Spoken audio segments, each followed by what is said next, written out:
Hello students, welcome back to the channel. DHO अकॅडमीच्या आणखी एका ब्रँड न्यू व्हिडिओमध्ये मी प्रसाद सर तुमच्यापैकी प्रत्येकांचं स्वागत करतोय. हा व्हिडिओ असणार आहे महावितरण टेस्ट सिरीजच्या विद्यार्थ्यांसाठी की ज्यांनी ज्यांनी आतापर्यंत डीएचओ अकॅडमीची टेस्ट सिरीज जॉईन केलेली आहे. स्पेशली हा व्हिडिओ मी अगोदरच बनवणार होतो, बट कंटेंट त्याच्यामध्ये ऍड करणं चालू होतं, त्याच्यामुळे थोडंसं लेट झालं मला व्हिडिओ बनवायला. आणि हा व्हिडिओ त्या विद्यार्थ्यांसाठी सुद्धा आहे की ज्यांनी आणखी टेस्ट सिरीज बाय केलं नाहीये, they are planning to buy. Okay, so first of all, आता ज्या ज्या विद्यार्थ्यांनी टेस्ट सिरीज बाय केलेली आहे त्यांना सांगेन की बाबा अभ्यास कसा कराल म्हणजे टेस्ट सिरीज मध्ये जे क्वेश्चन्स आहेत ते कशा पद्धतीने सॉल्व्ह करायचं, कुठले कुठले क्वेश्चन्स तुमच्यासाठी महत्वाचे आहेत काय नाही हे आपल्याला पाहायचं.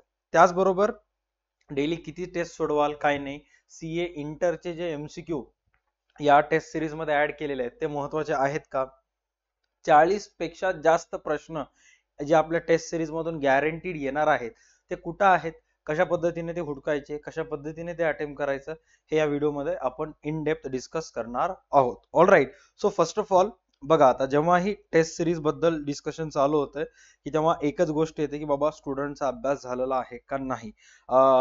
खरं जर सांगायला गेलं तर काही न्यूमरिकल कॅल्क्युलेशन्स असतील, जर्नल एंट्री बेस्ड क्वेश्चन्स असतील तर मुलांचा अभ्यास झालेलं असणं महत्वाचं आहे.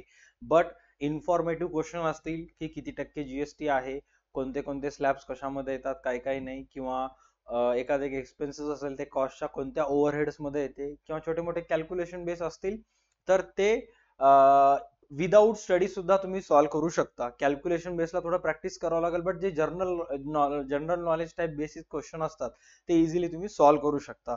सो मी तुमच्या सर्व विद्यार्थ्यांना सजेस्ट करेन की बाबा टेस्ट सिरीज मध्ये आपण सर्वात पहिलं फोल्डर टाकलेलं आहे त्याच्यामध्ये chapter wise MCQs. Right, chapter wise MCQs, ज्याच्यामध्ये जर तुम्ही गेलात तर सर्वात पहिला तुम्हाला रिझनिंगचे काही एमसीक्यूज सापडतील, रिझनिंगचे, त्यानंतर क्वांटचे सापडतील, मराठीचे सापडतील आणि प्रोफेशनल नॉलेजचे सापडतील. ज्यांनीही जीकेपी पब्लिकेशनची बुक परचेस केलेली नाहीये, ज्यांना वाटते की बाबा परचेस करायला पाहिजे, तर त्या जीकेपी पब्लिकेशनच्या बुकमध्ये जेवढेही एमसीक्यूज आहेत ते आपण हे सर्व ह्याच्यामध्ये ऍड केलेलं आहे. तर मी तुमच्यापैकी मॅक्सिमम जणांना सजेस्ट करेन की ज्यांना जास्त ऍडव्हान्स लेवलवर त्यांची स्टडी न्यायची नाहीये, सर्वात अगोदर बेसिक पूर्ण चॅप्टरची बेसिक स्टडी त्यांना कव्हर करायची आहे, तर त्या सर्वांना मी सजेस्ट करेन की त्यांनी ह्या पर्टिक्युलर पीडीएफ मधले, म्हणजे जे सर्वात पहिला पीडीएफ आहे त्या टेस्ट सिरीज मध्ये ज्याचं नाव आहे चॅप्टर वाईज एमसीक्यू, ते सर्वात पहिले हातावर घ्यायचं आहे, त्याला सर्वात पहिले कव्हर करायला स्टार्ट करायचं आहे. साइड बाय साइड तुमच्यापैकी असे अनेक विद्यार्थी आहेत की ज्यांना असं वाटतं की बाबा सर 11वी-12वीचं माझं पूर्ण सिलेबस झालेलं आहे.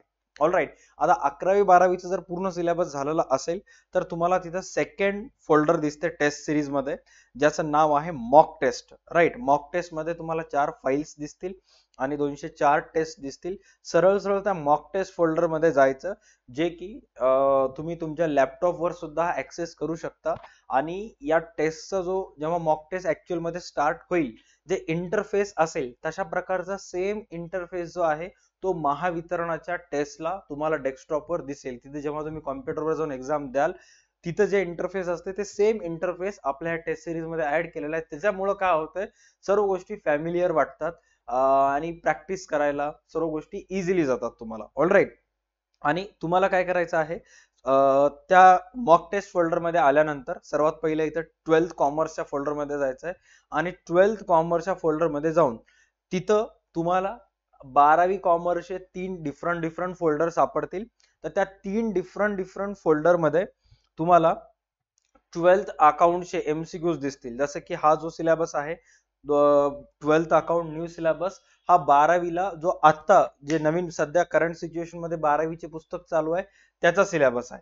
त्याच्यानंतर हा जो सिलेबस आहे 2014 ते 20 चा सिलेबस आहे आणि हा सिलेबस 2007 ते 13 चा सिलेबस आहे. आता ह्या सिलेबस मध्ये तुम्हाला 12वीच्या पुस्तकात डेप्रिसिएशन सापडते, नॉट फॉर प्रॉफिट कन्सर्न सापडते, जॉईंट व्हेंचर सापडते. डेप्रिसिएशन आणि जॉईंट व्हेंचर 12वीच्या पुस्तकामध्ये सापडतात 2007 ते 13. जर इथं जर आलात तर इथं तुम्हाला 2014 ते 20च्या सिलेबस मध्ये डिबेंचर्स नावाचा चॅप्टर आहे तो सापडतो, कम्प्युटर इन अकाउंटिंग नावाचा चॅप्टर सापडतो तुम्हाला. त्याच्यानंतर इथं जर आलात तर हा लेटेस्ट 12वीचा सिलेबस आहे, याच्यामध्ये तुम्हाला चॅप्टर वाईज एमसीक्यूज दिलेल्या आहेत, जसे की कम्प्युटर इन अकाउंटिंग 10व्या चॅप्टरवर एक टेस्ट आहे, 9व्या अनालिसिस ऑफ फायनान्शियल स्टेटमेंटवर टेस्ट आहे.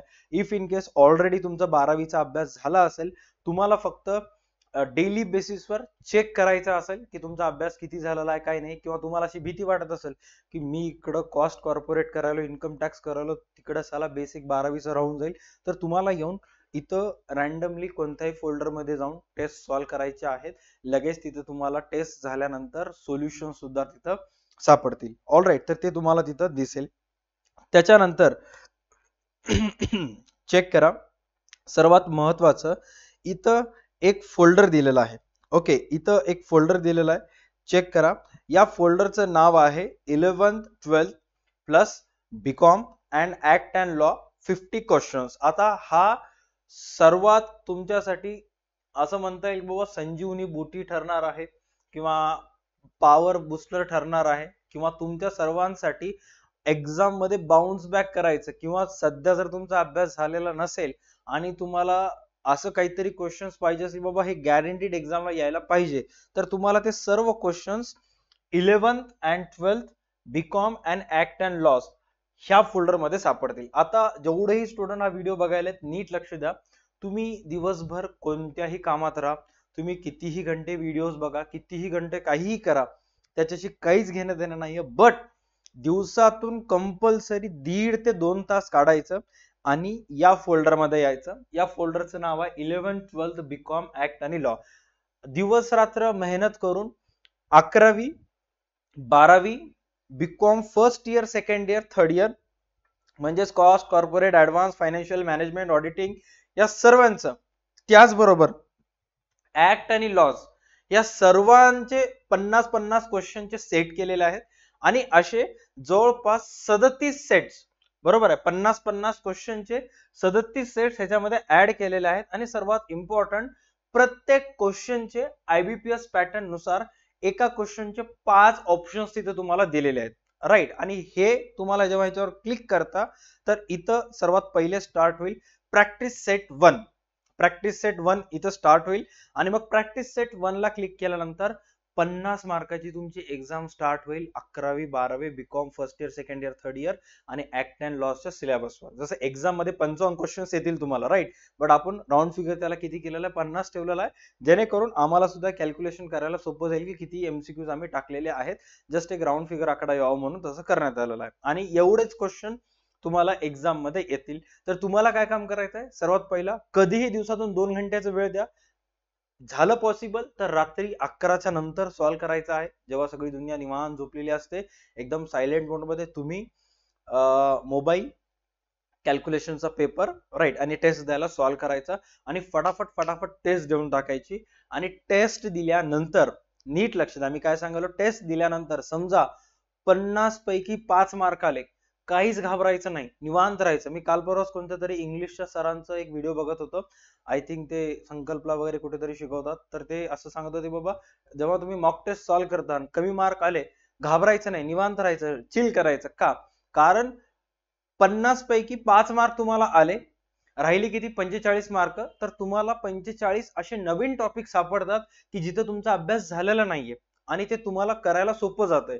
त्यामुळं सपोज 50 पैकी 5 मार्क आले, रिलॅक्स राहा. ते राहिलेले जे 45 आहेत त्याचा आन्सर काय आहे, राईट, ते कोणत्या चॅप्टरचा आहे, काय नाही, हे व्यवस्थित जोपर्यंत सॉल्व्ह होत नाही तोपर्यंत टिकून राहायचं. मी गॅरंटीड सांगायला मी तुम्हाला, तुम्ही जर हे सोडलात, बाबा आता माझ्या होईना गेले, कमी मार्क पडले, मी हे सोडायलो, बट हा टेस्ट त्यानं सोडल्यानंतर त्याच्या व्यतिरिक्त दुसरं काय करणार आहात, ते जर ह्याच्यापेक्षा चांगलं काम असेल तरच करा. तुम्ही जर हे टेस्ट सोडून टाकून इन्स्टावर रील बघणार असाल, टाइमपास करणार असाल, किंवा कोणत्या तरी बिनकामाची गोष्टी, किंवा मला ब्लेम करणं, किंवा एज्युकेशन सिस्टमला ब्लेम करणं, किंवा महावितरणला ब्लेम करणार असाल, तर मूर्खाचं काम तुम्ही करायला, राईट. याच्यामुळं काहीच काम होत नाहीये, फक्त वेळ वाया जात आहे.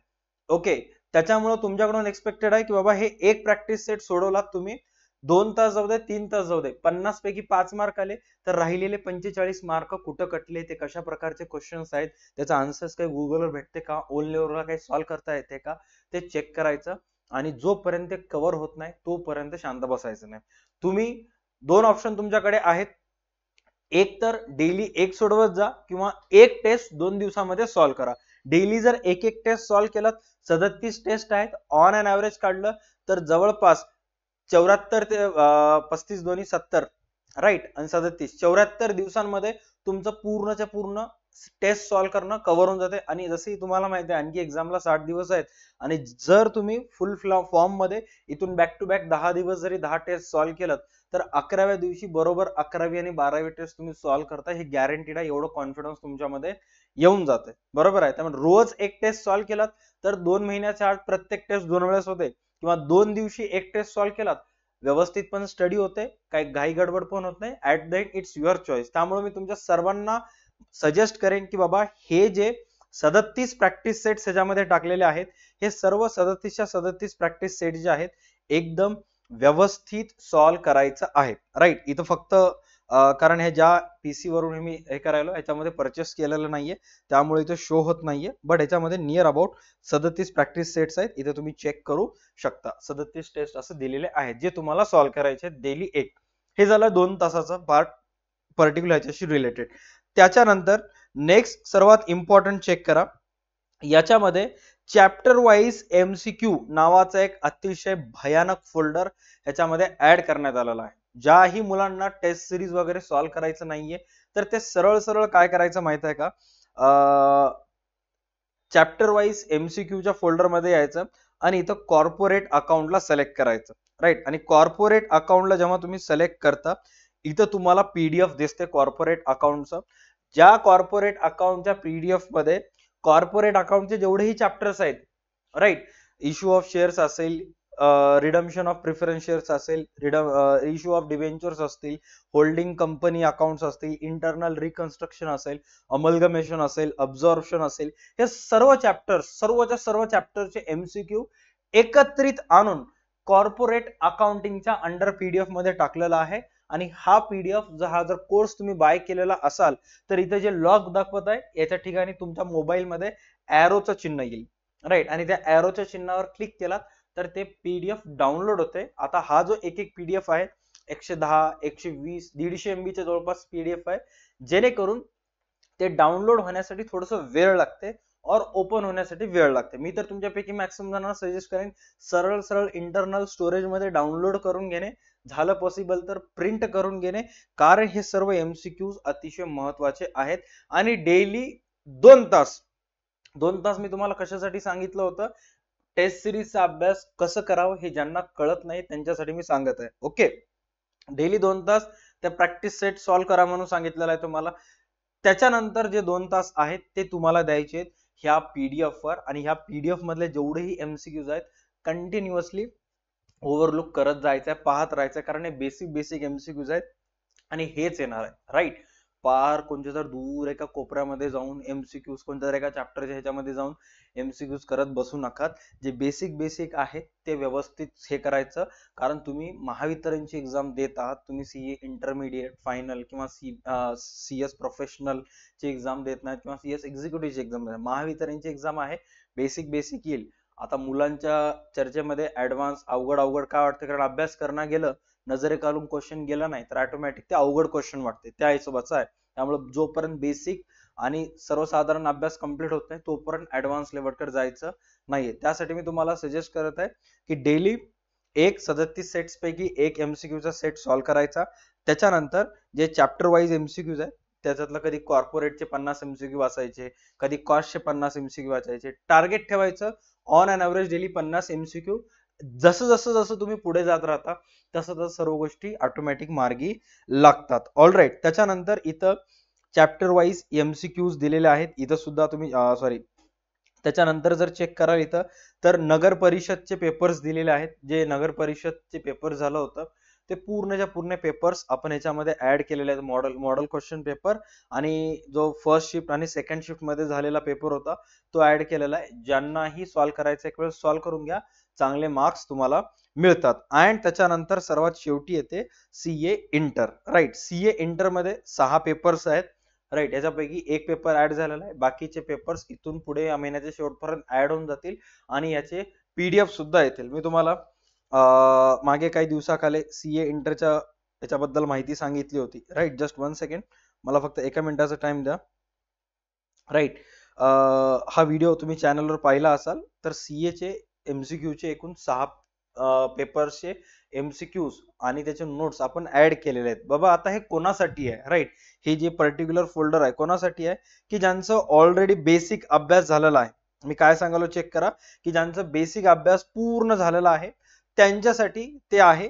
जर तुम्हाला सीएचं 11वी-12वीचं झाला असेल, बीकॉमचा अभ्यास झाला असेल, तुम्हाला थोडंसं स्टडी अवघड लेवलवर न्यायची असेल तर त्याच्यासाठी ते आहे. ओके, तुमचा 11वी-12वीचा धड अभ्यास झालेला नाहीये, ऍक्ट अँड लॉस फोल्डर मधलेच व्हिडिओ बघितला नाहीत, बेसिक कॉस्ट शीट म्हणजेच काय, कॉस्ट म्हणजेच काय हे जर माहित नसेल तर त्या फोल्डर मध्ये जाऊन स्वतःचा टाइम वेस्ट करू नका. Unnecessary non relatable MCQs, unnecessary जे बिनकामाचे एमसीक्यूज असतात ते माइंड मध्ये टाकू नका. ओके, जोपर्यंत बेसिक कव्हर होत नाही तोपर्यंत हार्ड लेवल कडे जायचं नाहीये. ऑलराईट. अशा प्रकारे काही बेसिक गोष्टी तुम्हाला फॉलो करून राहिलेला सिलेबस जे आहे ते कव्हर करायचं आहे. ओके, आता बघा, जर बॅच बद्दल जर अपडेट द्यायचं असेल, बॅच बद्दल आता मी तुम्हाला काय सांगितलं होतं, अभ्यास कसं कराल तर डेली प्रॅक्टिस सेट्स मधलं रोज एक प्रॅक्टिस सेट सॉल्व्ह करायचा आहे. चॅप्टर वाईज एमसीक्यूज मध्ये जे चॅप्टर वाईज एमसीक्यू नावाचा जो फोल्डर आहे त्याच्यामधले जे पीडीएफ आहे ते डेली 2 तास ऑब्झर्व करायचे आहेत. त्याच्यानंतर आपले व्हिडिओज असतात, संध्याकाळी 9:30ची लाईव्ह सेशन तर असते, ते एक वेळेस चेक करायचं. ऑलराईट. त्याच्यानंतर सीए इंटरचे एमसीक्यू बद्दल मी तुम्हाला काय सांगितलं होतं, जोपर्यंत बेसिक तुमचं होत नाही तोपर्यंत त्या फोल्डर कडे जाऊ नका. ओके, एकदा बेसिक तुमचं पक्क झालं मग बिंदास त्या फोल्डर कडे तुम्ही जाऊ शकता. त्याच्यानंतर नेक्स्ट आहे की 40 पेक्षा जास्त प्रश्न फिक्स या टेस्ट सिरीज मधून येतील का, तर डेफिनेटली येतील, नो डाऊट अबाउट इट. बरोबर आहे. तुमच्यापैकी जेव्हा मॅक्सिमम जण एक्झाम देऊन येतील, आल्यानंतरच त्यांना कळून जाईल की बाबा हा प्रश्न ह्या प्रॅक्टिस सेट्स मध्ये सॉल्व्ह केला होता, हा प्रश्न ह्या प्रॅक्टिस सेट्स मध्ये सॉल्व्ह केला होता. आपण इतके सारे सगळं कव्हर केलेलं आहे, त्यांना टाकून त्यांनी कुठले टाकणार आहेत, जे आपल्या जवळ आहेत त्यातूनच येतील, त्याच्यापेक्षा बाहेर तर काही येणार नाही. All right, done. बघा, बॅच बद्दल जर अपडेट द्यायचं असेल तर 11 मार्चला आपण ओव्हरऑल कंटिन्युअस व्हिडिओ टाकायला स्टार्ट केला होता. मागच्या 2 महिन्यामध्ये आपलं पूर्ण 11वी-12वी ऍक्ट आणि लॉस हे सर्वात महत्वाचे पार्ट सर्व आपलं झालेलं आहे. इथून पुढे आपल्याला आता ऑडिट, इन्कम टॅक्स, कॉस्ट आणि मॅनेजमेंट ह्या सर्वांकडे फोकस करायचा आहे, ज्याचे व्हिडिओज 16 मार्च म्हणजे उद्यापासून यायला स्टार्ट होतील. आणि सर्वात इम्पॉर्टंट अपडेट 16 मे पासून आपले व्हिडिओ स्टार्ट होतील कॉस्ट, ऍडव्हान्स, मॅनेजमेंट अकाउंटशी रिलेटेड आणि ऑडिट, इन्कम टॅक्सशी रिलेटेड. आणि 19 मे रोजी सर्वात इम्पॉर्टंट अपडेट येणार आहे, ते म्हणजे एक्झाम आणखी काही दिवस तुमची पुढे जाऊ शकते का नाही त्याच्या बाबतीत. All right, done. सो ज्यांनी टेस्ट सिरीज बाय केलेली आहे, जे काही बेसिक गोष्टी मी तुम्हाला सांगितलं ते नक्की लक्षात ठेवा. विथ दॅट त्याचबरोबर तुमच्या पैकी ज्या स्टुडंटनी टेस्ट सिरीज बाय केलेली नसेल आणि जर तुम्ही एका टेस्ट सिरीजच्या शोधामध्ये असाल की जिथं सर्व कंटेंट एकदम व्यवस्थित अपलोड केलेला आहे, तर DA2 अकॅडमीची टेस्ट सिरीज तुमच्यासाठी अवेलेबल आहे. तुम्ही DA2 अकॅडमीचा ऍप डाउनलोड करून टेस्ट सिरीज बाय करू शकता. All right, done. या व्हिडिओसाठी एवढंच. भेटूयात पुढच्या व्हिडिओमध्ये. तोपर्यंत पाहत राहा तुमचा आवडता YouTube channel DA2 academy. Tata bye, take care and stay connected. भेटूयात पुढच्या क्लासमध्ये.